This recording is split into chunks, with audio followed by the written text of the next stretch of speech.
following is a local resident producers program. The program content is the sole responsibility of the producer and does not necessarily reflect the views or policies of CATV2, Oshkosh Community Media Services, the City of Oshkosh, or Time Warner Cable.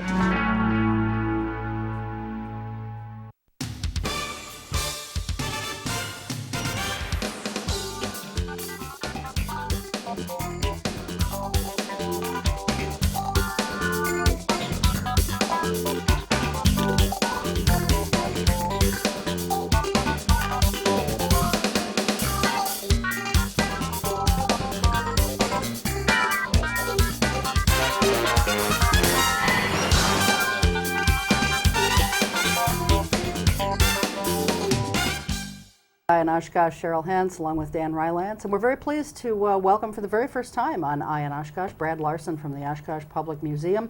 We're going to be talking with Brad about the renovations that are planned for the museum, and just what the status of the fundraising is, what the status or what the timetable is of the renovations, and so forth. And then if there's some time left over in this segment, we'll get into some other things about the museum. But first of all, welcome. Thanks very much for being here. We appreciate it. Happy to be here. Well, as I mentioned, you are undergoing a renovation there. Now, give us a little bit of an idea, and we've got some photos that or some artist renderings, architectural renderings that we'll get to, as they come up. But what kind of renovations are we doing at the museum? What's the cost?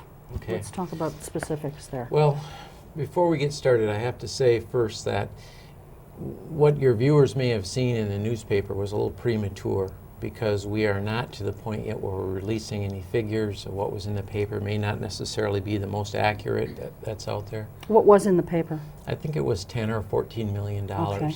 And we're really a long ways away yet from saying this is what we want to do and this is what it's going to cost. We're working in that direction. We hope to be able to have it by December. But there's a lot of steps that have to go on between now and then. So, that's just kind of a little introduction there. But in 2007, we engaged the architectural firm of Engberg Anderson Design Partners out of Milwaukee to look at options for the museum. And those options were varied. What could we do to create more visitor amenities and to provide the things that we need to better serve visitors and to bring exhibits in? And then, if that was not possible, the next option would be expansion. Now, when it came to expansion, we could do either the minimal or we could do the maximum. As we began exploring this whole project and we looked at mechanical systems and structural, we realized that we only have we have a very small site print, a very small area.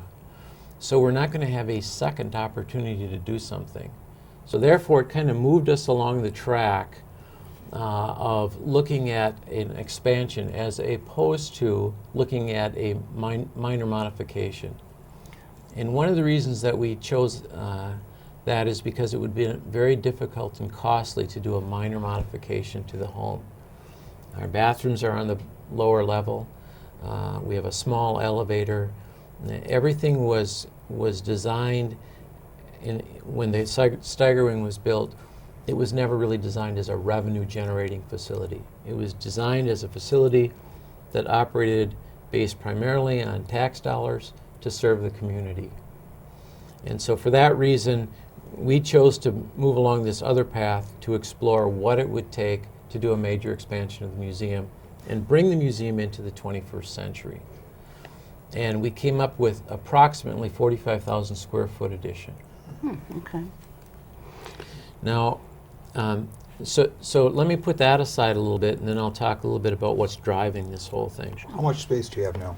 About 12,000 in the Sawyer home and about 17,000. No, excuse me. Just reverse that. 12,000 in the Steiger Wing and 17,000 in the Sawyer home. So round numbers, maybe 30,000 square feet. All right, thanks. Yeah.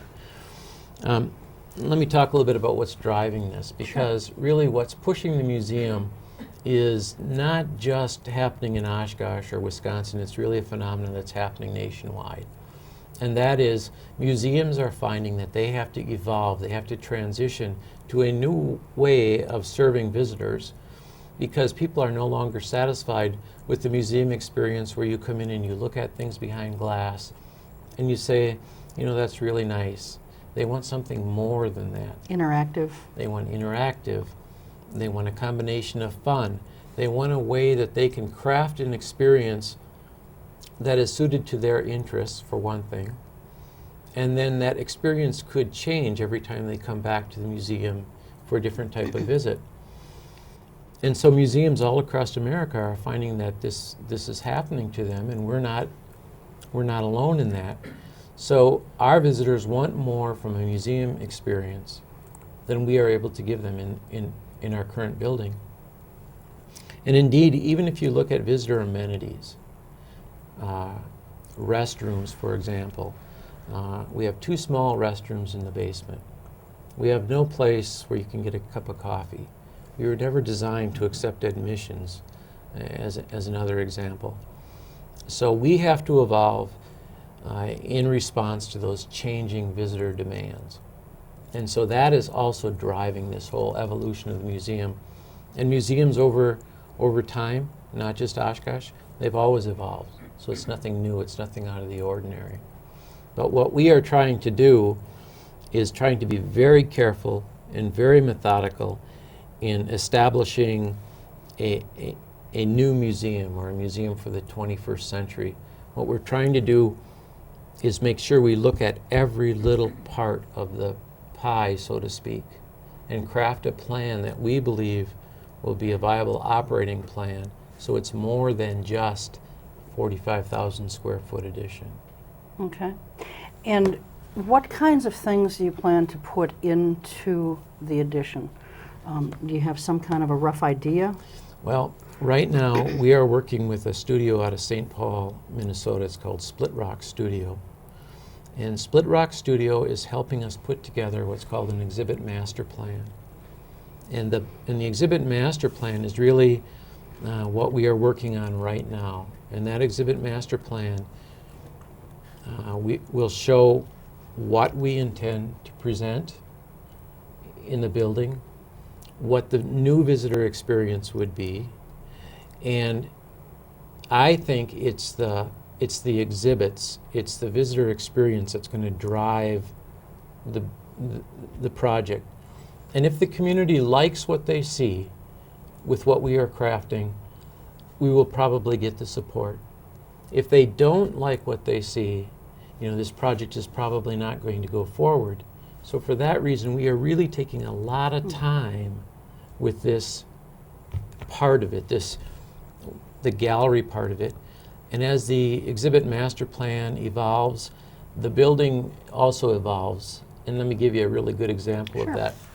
One of the things we'd really like to do is bring in some of our big 19th century firefighting vehicles, which are not currently on view, they're in storage. And people have asked for that very often. What happened to these firefighting vehicles? Why can't we see them? We want to bring those in, but we have to make sure that we have the space, we have the floor loading capabilities, and what we don't want to do is just put them and say, here's the firefighting thing. So one of the ideas that we're presenting is, in an example, we have a wonderful 1850s hand pumper. And it was made for the city of Oshkosh. The citizens of Oshkosh actually raised the money to have this thing built. Well, part of the interactives would be where people can actually get on this thing or part of it and see what it took to pump this steam pumper to get this stream of water to fight a fire. I mean, it was a very strenuous, hard thing. There was 10 guys on a side, and they're all moving on this for, hot, sweaty. That's the kind of thing that we're trying to accommodate in the plan. Okay. I just want to ask about admissions here, because you'd brought it up before that it was never designed to accept admissions. Currently, Brad, there is an admission? There is an admission. And what is that? It's $12 now. Okay. And it's $12 because we have this special exhibit on called The Tsar and the President. And we contract with like with Titanic, you contract with the firm, And when you contract, they set the admission price, and then part of the admission goes back to them. Okay. So it's 12 for now, but when the czar and the president leaves, it will revert to 7. Okay. So normally it's 7 It's unless normally there's some kind of 7, an exhibit. yeah. And I know that the city taxpayers, whatever this costs, it won't be going on our tax bills. This is going to be from other types of funding and so forth, correct? Well, I don't know about that, and I would not Okay. say that that would be the case. So Okay. I think it's too early to say that. Okay. And the reason I say that is I think it needs to wait until we have the workshop with the Common Council. Okay. Because I think that that's a key thing for us to do. But I think maybe we should address that admission thing, talk about it just Sure. briefly. Sure. And I think it's unrealistic to think that the museum will continue on being supported by city tax dollars the way it has been since 1924. I just don't think that that's a realistic way that we would operate the museum in the 21st century. I think what we need to do is I think we need to move the museum off of that form of funding to a more diverse form of funding. And I see that more diverse form of funding, as does my board, as based on three things. City taxpayer dollars, because it is a public museum. Earnings from an endowment, which we created in 2005 at the foundation. And money that we generate ourselves through admissions and through store sales and that sort of thing. And I think placing the museum on that more diverse form of funding is the way we really need to create a museum for the 21st century. That's what I think needs to happen. Okay. But having said that, it is not an easy thing to transition a publicly supported institution to a more diverse funding. It's not going to happen in a year or 5 or 10 years. It'll probably happen over a number of years. And if people in this community want to keep the museum, I believe it'll happen. Okay. All right. And let's, at this point, do you want to take a look Oh, sure. at Yeah, the that would be good. renderings that you brought in? What is this first one that we're Well, looking at here? The first one would be the site plan that you would be looking at.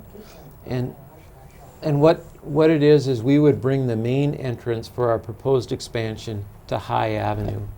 And Which is the upper part of that yeah, that's correct. diagram there, right? Right. Okay. And the important thing about that is the new entrance would be at grade. So people would not have to go up steps in order to get into the museum. The way it currently is, they need to go upstairs.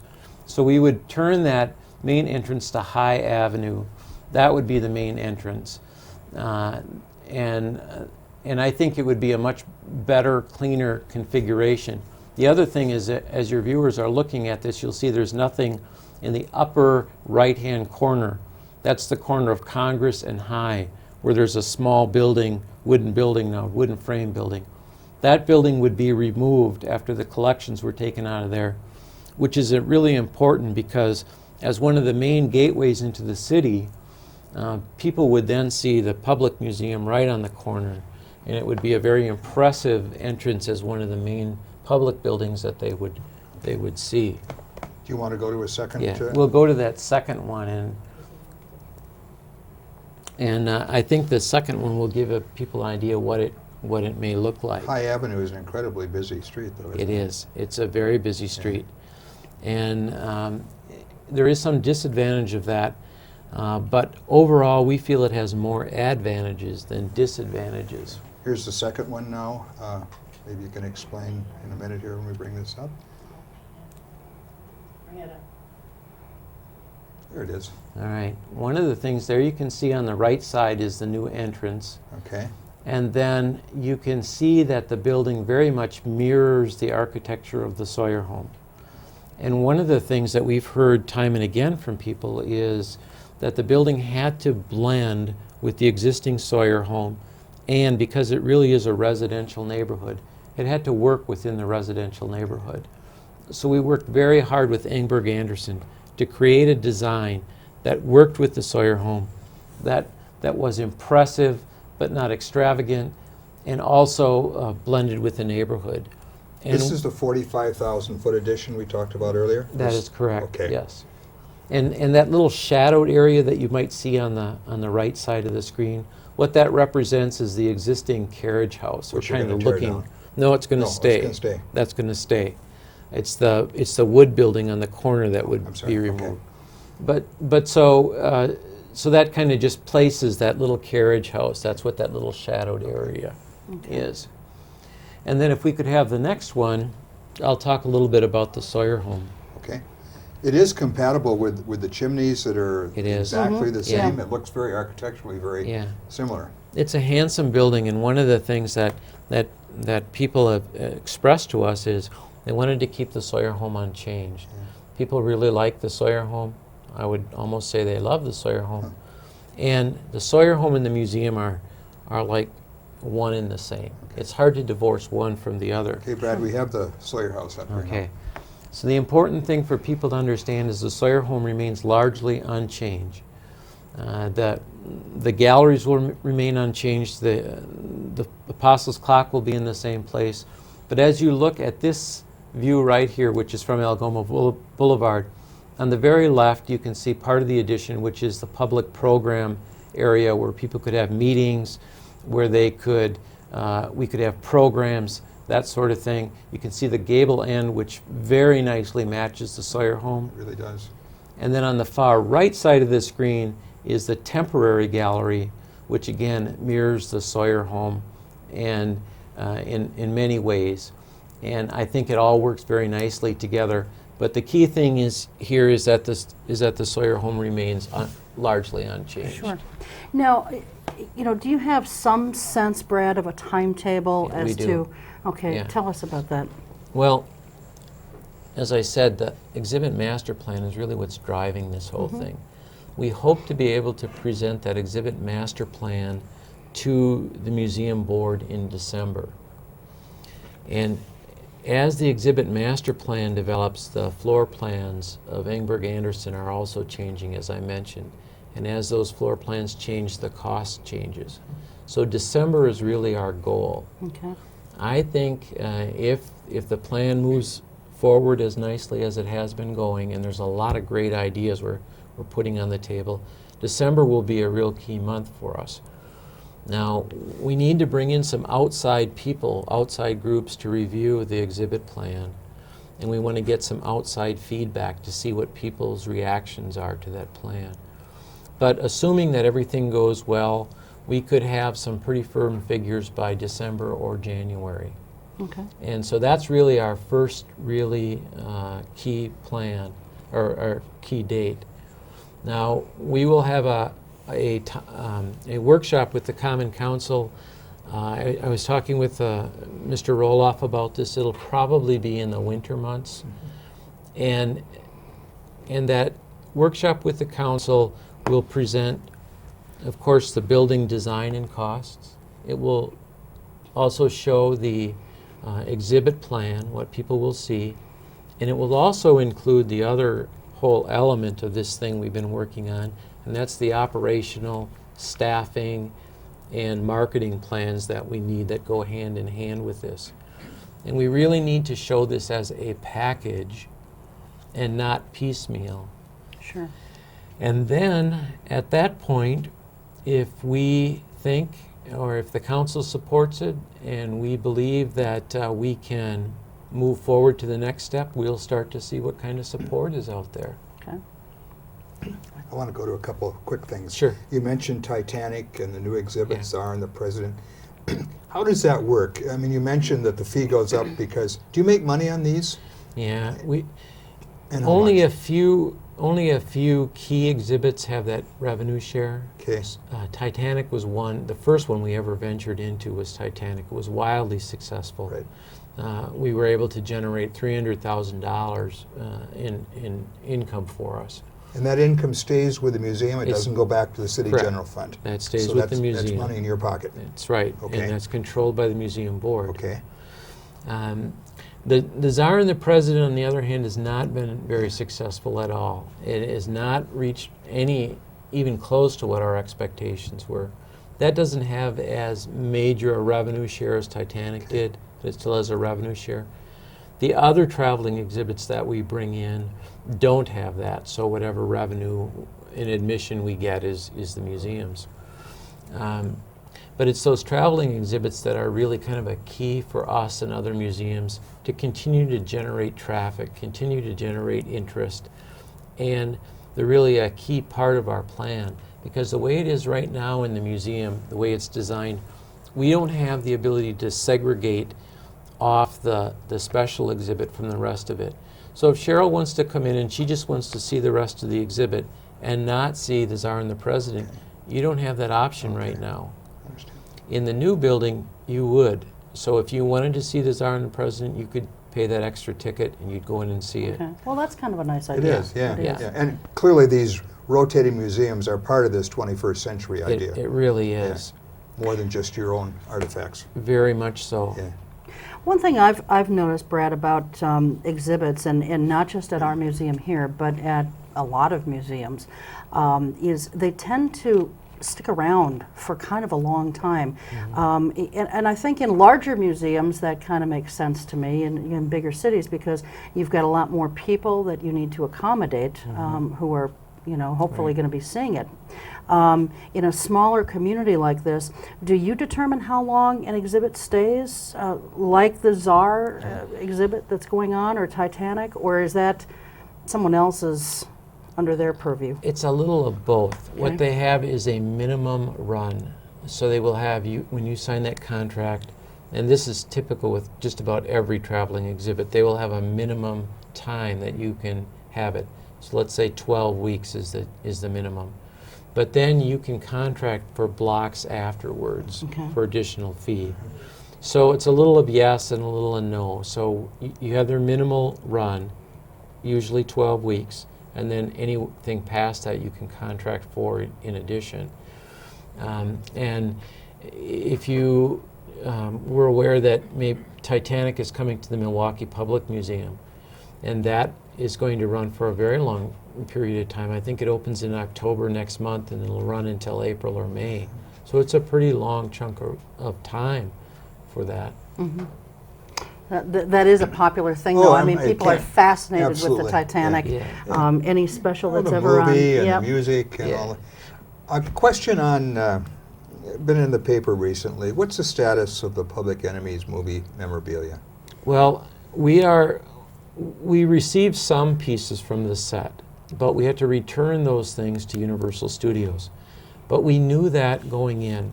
Universal Studios said we are not sure whether you will be able to retain these pieces. So you never had a certificate of gift from them? No. Okay. No. And so we returned those, I don't know, maybe last month or something like that. June, I think maybe it was.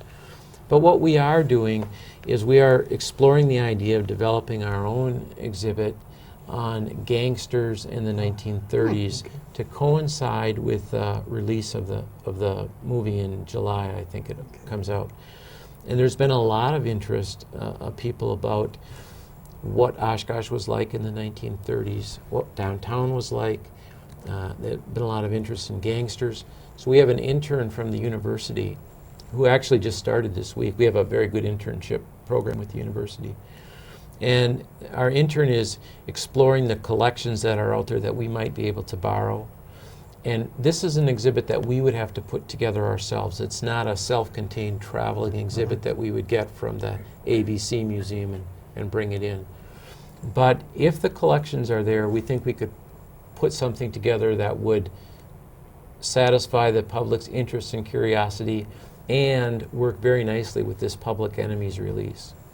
When, I guess I should say if and when this expansion comes to fruition, will you have in any portion of that, Brad, some aspect of the fire that was at the museum in the 1990s? Actually, we will. And That's one good. of the ideas that we're putting forth in the exhibit master plan, and we get a lot of exhibit ideas on the table as we do this planning process, not just from staff, but from other outside sources as well. Then you kind of sift and weed through which ones that you really can do. But one of the ideas that came up is people ask a lot about the fire. And some of them weren't, some of our younger visitors weren't even born then, but they've heard their parents talk about it. So yes, we are considering a section of it devoted to the fire. That's good, because that was certainly, not to coin a phrase, but it was an historic event. Yeah, and I'm afraid it was, yeah. It was really unfortunate, was, and yet yeah. it's part of your history. And But it's nice to have it on amazing how display. fast things have changed since we rebuilt. We reopened the museum completely in 1998.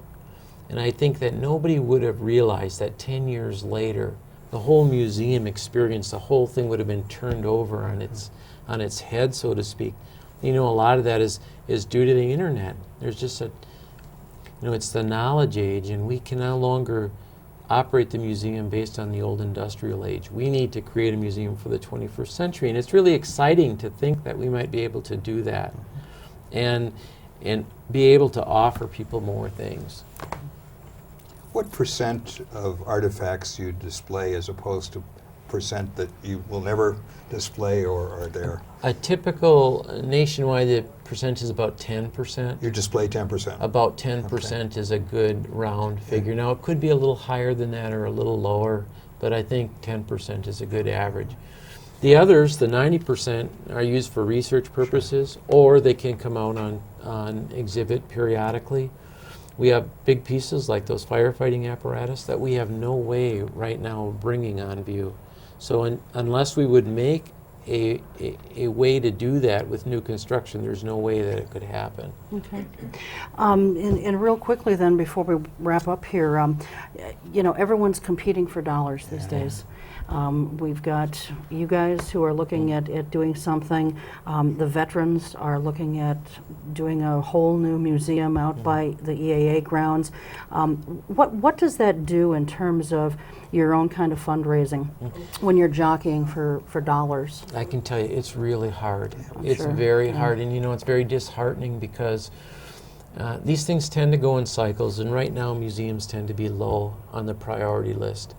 And social issues tend to be higher. And so right now museums are very low, and it's hard to get sponsorship money. It's very difficult.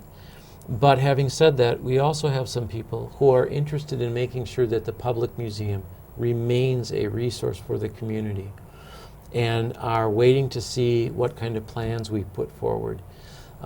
Will it be easy? Absolutely not. It'll be tough. Will we depend on the community? Absolutely, we will. And when all is said and done, it's really the community's call. That's really what it ends up. If they want to see the museum remain as a resource, it'll happen. Well, hopefully there's enough grants out there and people with varied interests that, enough, that all these projects can find enough support to be able to become reality. Yeah. So, Brad, thanks so much for being here. Thanks, And Brad. as this kind of evolves, we'd love to have you back again. Great, So. I'd be happy to do that. All right, terrific. Thank you very much. And when we come back, we're going to be joined by someone from the school board. We had 2 guests booked. I'm told only 1 is here, so I'm going to be surprised when we go to break as to who it is. So anyway, we'll be right back. All right. I escaped By foot? and ran across a border. I couldn't practice my religion. I was put to work in forced labor camps. If I stay in Cambodia, I would have been dead by now. If you think differently, then you're an enemy. If you know how to read and write, you're dead. You speak your mind, you're dead. The only way to express what I wanted to do was to get out. I got to the country when I was about 14 years old. I was 20. I was 24. I came here with nothing. No money, no English. America stood for freedom, it stands for freedom, and that's what all my generation, young generation, wanted to be there. For the first time, I felt like I have a right to be on this earth. Here, you can do whatever you want to do. I love my life here. I feel at home. I'm free to do what I want. Freedom to me means my life.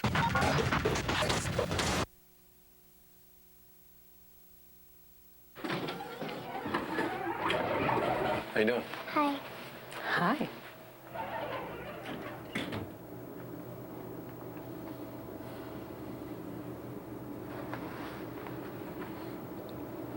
Have a nice day. You too. Thanks. If only child abuse were this easy to recognize. If you even suspect abuse, call 1-800-4-A-CHILD. All calls are anonymous and confidential. Trust your instincts. Poor nutrition today will increase Sarah's chances of anemia, add to her healthcare costs, sick days, even stunt her ability to learn. And the thing is, Sarah's not even born yet. Get proper nutrition before it's too late. Call or visit WIC. WIC provides nutrition information, healthcare referrals, even food.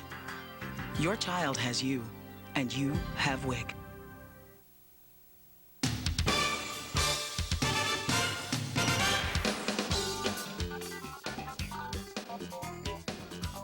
Oshkosh Area School District Board of Education President Amy Weinsheim. Karen Bowen was also scheduled to be here this evening, and we're not sure what has happened to her. She's missing in action apparently. So hopefully it's nothing serious. But anyway, we're glad you're here. So thanks very much. A lot of things to cover in a relatively short period of time. So we'll just jump right into it.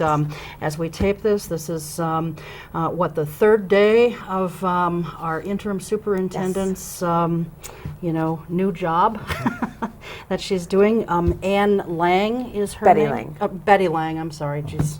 I don't know where I'm thinking of Ann from, but whatever. Betty Lang, and I've got it right here too. Now, there's been a lot of talk about the salary that she's being paid. Roughly, it breaks down to $800 a day. Specifically, it is $157,600, and that's without benefits. But, let me just say this. Dr. Heilman was getting $121,200 plus almost $50,000 in benefits. It was a total of $171,000 and some change. Right. In Eau Claire now, Dr. Heilman's making $162,000 a year, plus between $46,000 and $47,000 in benefits. The Northwestern had done a whole big thing here on, what the superintendent salaries are these days in places around the state. So, with all of that, can you address, why she's being paid, what she's being paid, and kind of justify it out for people? Absolutely. I should have brought her contract with me. In part, she is not receiving extra benefits from us. The salary, we took into consideration that not only was she not receiving benefits, but she also is not asking for reimbursements that we typically would give somebody in this position. She's not looking for mileage. She's not looking for business lunch reimbursements. She's not looking for tuition reimbursements. She's not asking us to send her off to classes. A whole host, which is why I wish I had her contract right in front of me, because there are probably about a dozen specific things that we actually put in the contract that she won't be reimbursed for. It basically is rolled into that figure. It's perkless. Right, exactly. In addition, she has served as a superintendent for, I think, almost 13 years. So she has 13 years of superintendency experience behind her. She's been in the education field her entire life. I'm going by memory now, I want to say since the 70s. So definitely we have somebody with depth and meaningful experience in the position. She's not brand new to the superintendency. She brings experience with referendum. She brings experience of a similar size district as well. She's not coming from Dr. Heilman came from a very, very small district. I'm not even sure there were 1,000 students in the district that he was superintendent in before he came to Oshkosh. So there was definitely a huge learning curve for him. And granted, we haven't hired Betty to be with us for 10 years either, which is another reason that we're paying a little bit of a premium. She stepped in late, really, and stepped in enthusiastically and happily, and we have a lot of flexibility in the contract with 15 days notice, and we can be done. Well, when I first heard the salary figure, I'm like, whoa, that seems like a lot of money. But then I contrasted it with what Dr. Heilman was making, and I saw, you know, the thing that the Northwestern had done. And then someone else pointed out to me that, you know, if she works 10 hours a day, which I think is safe to assume that she probably is, especially, you know, that she's not here for the long term, you know, she's got to get up to speed very quickly. She's got a referendum coming up, so I'm sure she's going to be putting in at least 10-hour days. That breaks down to about $80 an hour. And here you've got a woman who's a PhD. And then someone else also pointed out to me that when they worked as a paralegal, they were billing out over $100 an hour. Absolutely. And, you know, and that's without even a master's degree, I'm assuming. So, you know, when you look at it from that perspective, it doesn't seem like all that terribly much. And yet to the taxpayer out there, you know, they're not happy with this amount of money. Well, that's unfortunate that they're unhappy about it. You need to pay for experience, and in addition, as you pointed out, we are actually saving some money in the short term with this particular contract, because even though it sounds like a large salary, when you factor in what we were paying the previous superintendent with salary and benefits, there's a difference. Sure. In addition to the fact that we haven't been paying him for 3 months. So we have some cushion to help us be able to take this salary on. The flip side of that too is that as we look towards hiring somebody permanently, we've got to have this in our budget. We were paying more than this annual salary to cover the past superintendent. We will need to pay more for the next superintendent than we paid Dr. Heilman. That's the reality of the market out there right now. So sometimes you can't, my opinion, not talking as a board president, talking as a citizen, you can't simply get caught up in saying I'm a taxpayer and that's more money than I'll ever make, or I don't understand that amount of money, because this is a large organization. This is essentially a CEO position. And what's your annual budget? And our annual budget is over $100 million now. Right. So it's a big task that she has, and an incredible experience that she's bringing with her as well. Well, one of the things that Dan and I had talked about as we sort of prepared for this show was, you know, exactly what the qualifications were that you folks were looking at, and not just with Betty, but or whoever the interim would have been, but for the permanent superintendent that we're kind of now back to the drawing board with, searching for, although it sounds like that's kind of being put on a back burner just a little bit. Yes. But still, you'll... Getting some breathing space. Right. But what will you be looking for, and is it different than what you looked for with her? Actually, no. Not really. All right. You were looking for somebody who it can build relationships and rapport. We're looking for somebody who is interested in being civic-minded beyond just the job of superintendent. We're looking for people who have some understanding of the budgeting process.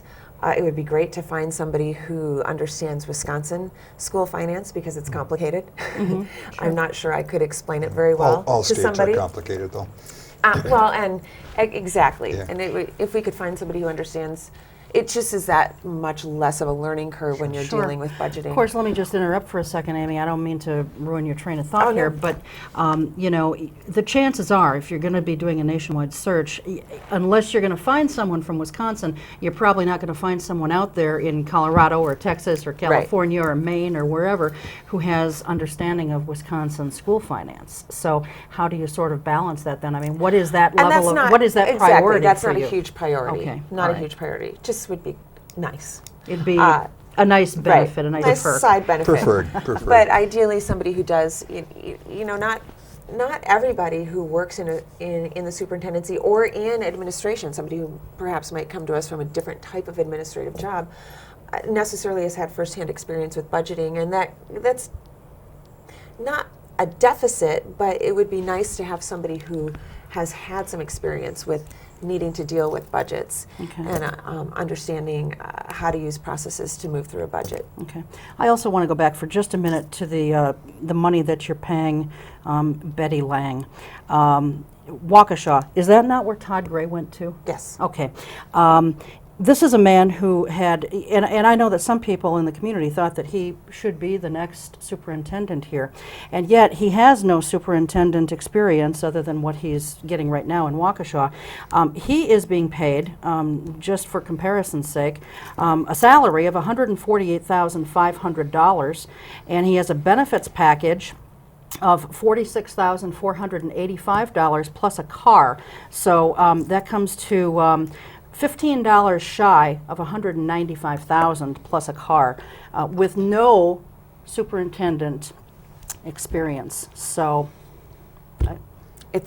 I'm trying to help make your case here, Amy, even though, again, when I first saw the number, I'm like, wow. Yeah, I want to go back to the search committee, the past one and the future one. Did you want someone, demand someone with superintendent experience? No. Why not? Well, because I guess I shouldn't use the word I. We did not feel that that was a automatic strike against somebody. Okay. So we did not demand that candidates have superintendency experience. My friends say that this job should not be a training ground. This is a major school district in Oshkosh, and that you have to hire someone, or you should demand that someone comes into this position with superintendent experience.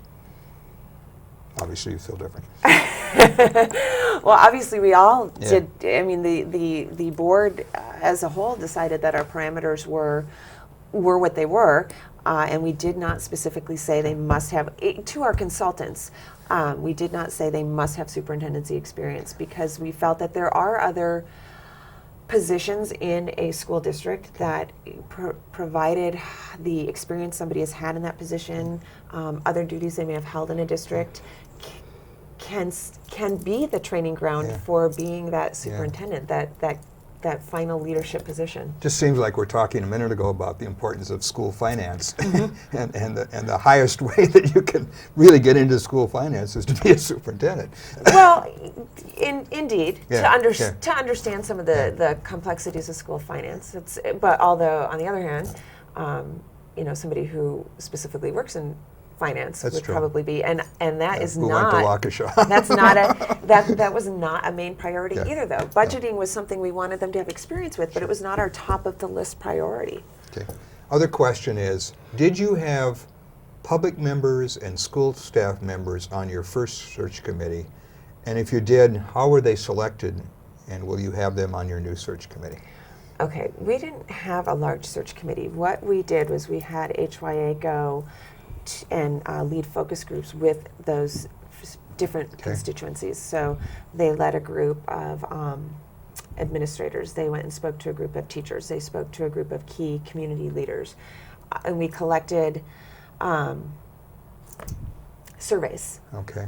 And anybody, truthfully, every citizen in Oshkosh could have filled out a survey and gotten it to us. It was on the website.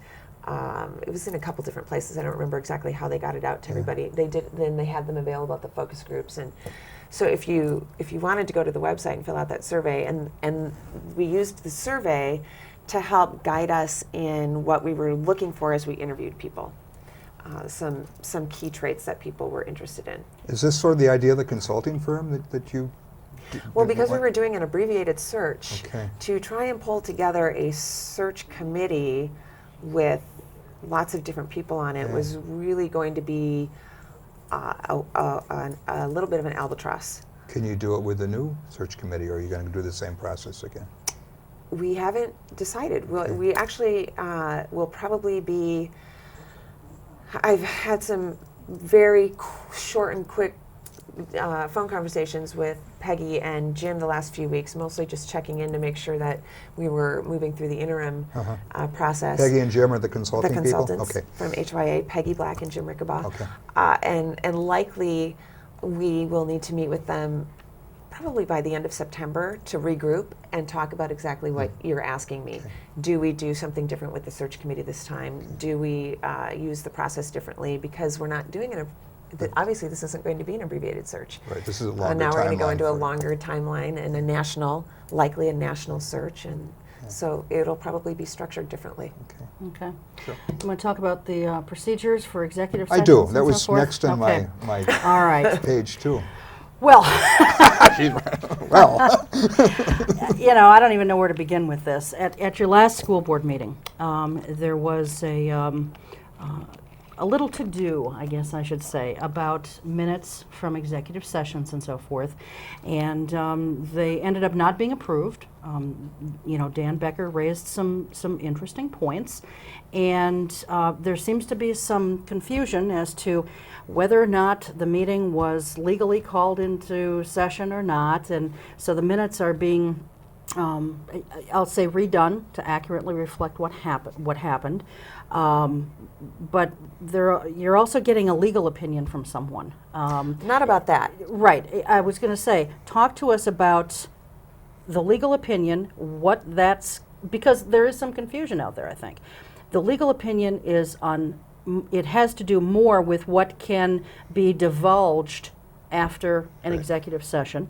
So talk to us a little bit more about that, and then talk to us about this problem with these minutes and what really happened and how it came to happen when you've got members on the board who have been there in some cases for several years and presumably should know how to get in and out of an executive session without this kind of issue. Yeah. So, I can't completely speak to Mr. Becker's issues. I can really only talk about what we talked about at the meeting, which was that he was saying that the way the minutes were written imply that we called executive session to order, and you can't call an executive session to order, you call a meeting to order. If you go back and look at the minutes for years, for all the years I've been on the board, certainly, they're all written that way. So I don't know. I feel like this is probably a matter of semantics, and the issue is, if I can interrupt, is that you usually, before you go into executive session, you read something from the code that says that according to section blah, blah, blah, we now are going to move to executive session. You take a roll call and you vote, and then you adjourn and you go into executives. Is he saying that preliminary or preamble was not done? Is that part of his? Because there were several different. Okay. I mean, there were several different minutes all pulled. So I don't want to speak to what I watched exactly. it, and my sense is one of them was that, well, you didn't formally move into executive session because you didn't have this preamble, which says we now go into, I don't know, that's what I thought. That was one issue. The other issue, as Cheryl said, is there were some errors, he thought, in how many people were at the meeting who voted. The minutes were not correct. That was the second issue that I thought he was raising. And I didn't, I'm not sure that he felt the minutes were incorrect in terms of voting, because you don't vote in executive session. Okay. So I hesitate to put words into Well, there was Mr. number Becker's 4 and 5 was mouth. There was were six or seven different sets of minutes pulled and amended, John Sprangers and Wanda Manning presented a couple different ways to write them and asked people for their feedback if this satisfied the questions and concerns they had. Again, I can't, everybody got those individually and gave their feedback individually. So I hesitate to speak for other people on that. But the minutes have not been approved, but they have not been approved. They'll come and they'll back be at the coming next meeting for approval. They should be coming back at the next meeting for approval.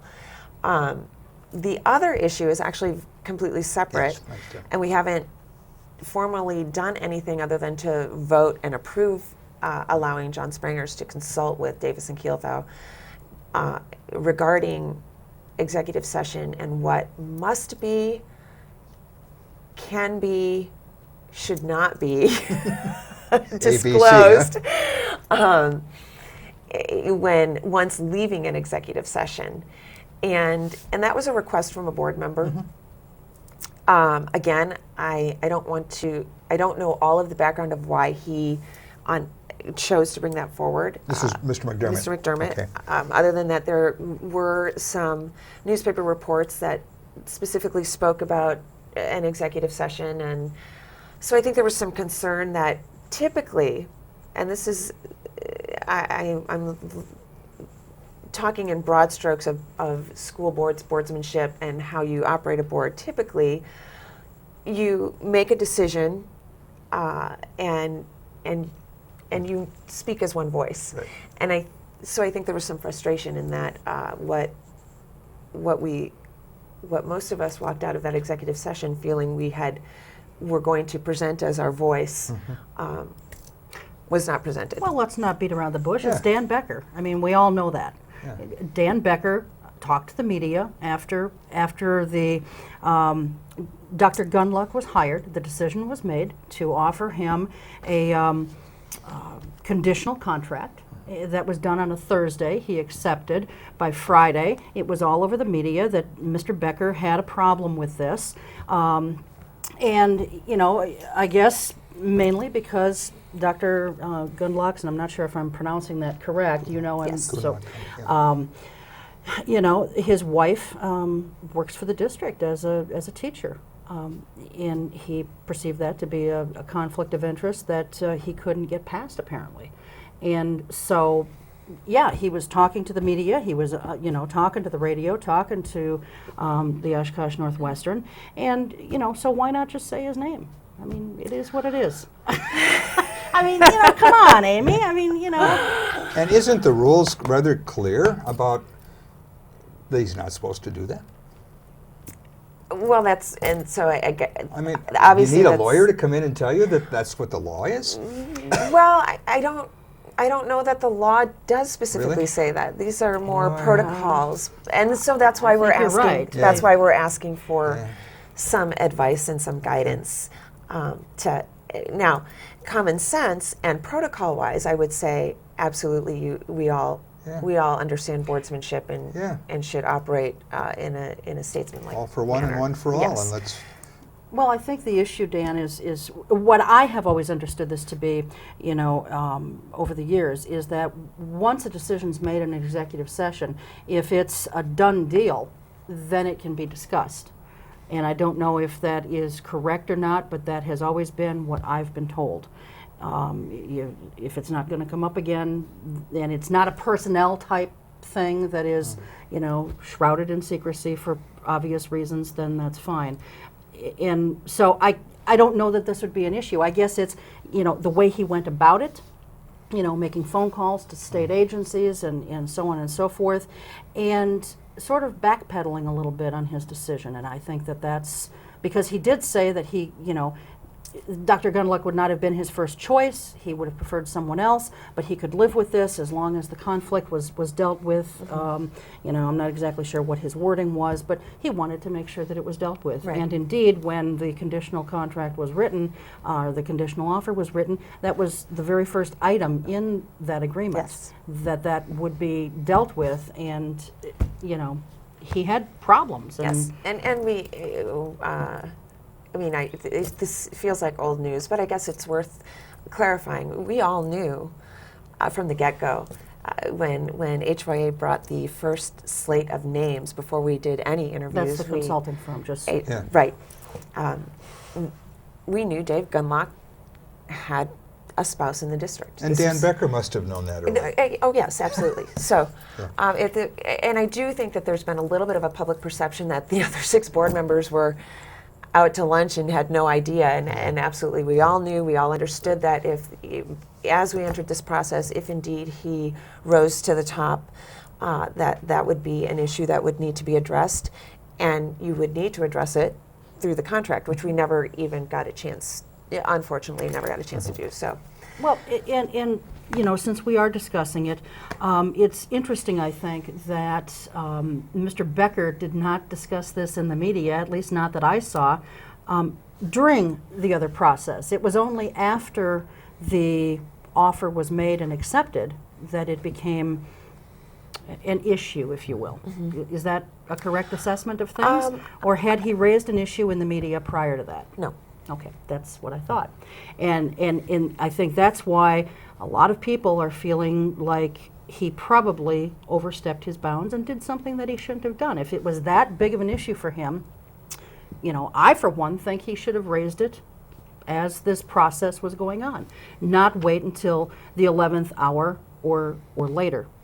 And I will ask you this then, Amy, did the board know, I mean, certainly you knew that there was this conflict, did the board know what we have since learned from the State Ethics Board, or was it the Attorney General's office? I'm getting the two confused now. That it's a conflict that could have been managed. Did you know that prior to this?